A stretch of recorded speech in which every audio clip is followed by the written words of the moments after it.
खेसारी लाल यादव तो झूठो बदनाम है। असल में खेला तो पावर स्टार कहे जाने वाले पवन सिंह कर जाते हैं। अब एक ऐसा गाना पवन सिंह लेके आए हैं जिसे सुन के आपको पवन सिंह पे शर्माने लग जाएगा। पवन सिंह से इस तरह के गाने का उम्मीद तो जनता नहीं ही करती है। अब पता नहीं क्या मजबूरी आ गई कि पवन सिंह को यह गाना गाना पड़ा, वैसा गाना जिससे पूरा भोजपुरी शर्मसार होगा।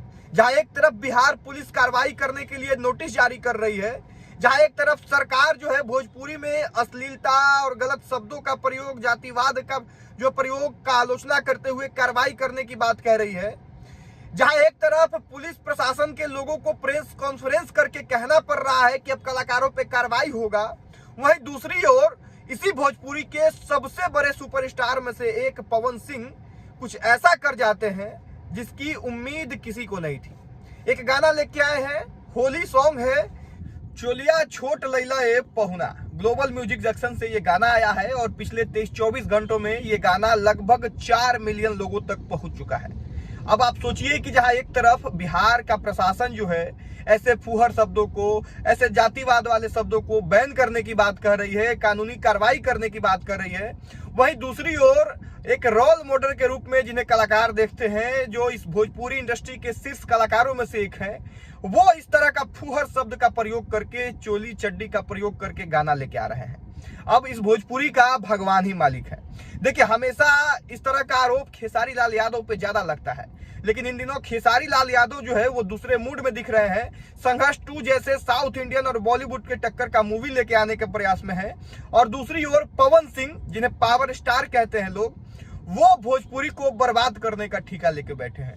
बाकी हमको नहीं पता है कि उनका ये गाना क्यों इतना सुना जा रहा है, लेकिन एक बात समझ लीजिएगा कि अगर पवन सिंह चोली चड्डी करेंगे, अगर खेसारी लाल यादव चोली चड्डी करेंगे, तब ये भोजपुरी को गर्त में मिलते देर नहीं लगेगा। क्योंकि ये लोग वैसे कलाकार हैं जिन्हें लोग सुनते हैं, जिन्हें लोग सुन के, देख के सीखते हैं, और जब यही लोग चोली चड्डी करेंगे तब छोटे कलाकार क्या कुछ अपने गानों में जो है बोल देंगे, उसका अंदाजा आप लगा सकते हैं। बाकी उम्मीद है कि अब पवन सिंह तक वीडियो पहुंचेगा, और पवन सिंह को अगर थोड़ा बहुत भी शर्म होगा तो इस तरह का घटिया गाना, घटिया प्रोजेक्ट लाने से पहले कम से कम 10 बार सोचेंगे। क्योंकि भोजपुरी की पूरी जवाबदेही उन लोगों के ऊपर है, और उन्हीं को इस भोजपुरी को आगे लेके जाना है। अगर वही लोग इस भोजपुरी को नीचे डुबाने में लग जाएंगे तब इस भोजपुरी का क्या होगा। बाकी अंत में बस यही कहेंगे कि पवन सिंह जैसे कलाकार से इतना घटिया शब्द वाला गाना का उम्मीद नहीं था लोगों को, और यही कारण है कि जो लोग पवन सिंह की सराहना करते थे वो आलोचना कर रहे हैं। आखिर सोचने की जरूरत यह है कि जिस खेसारी लाल यादव के खिलाफ लोग बोलते थे, उसी खेसारी लाल यादव के पक्ष में लोग बोल रहे हैं संघर्ष 2 के कारण, और जो लोग पवन सिंह के पक्ष में हमेशा बोलते थे वही लोग अब पवन सिंह के खिलाफ बोल रहे हैं ऐसे घटिया गानों की वजह से। शेयर कर दीजिएगा वीडियो को, लोगों तक पहुंचा दीजिएगा कि पवन सिंह के द्वारा कितना घिनौना काम किया गया है।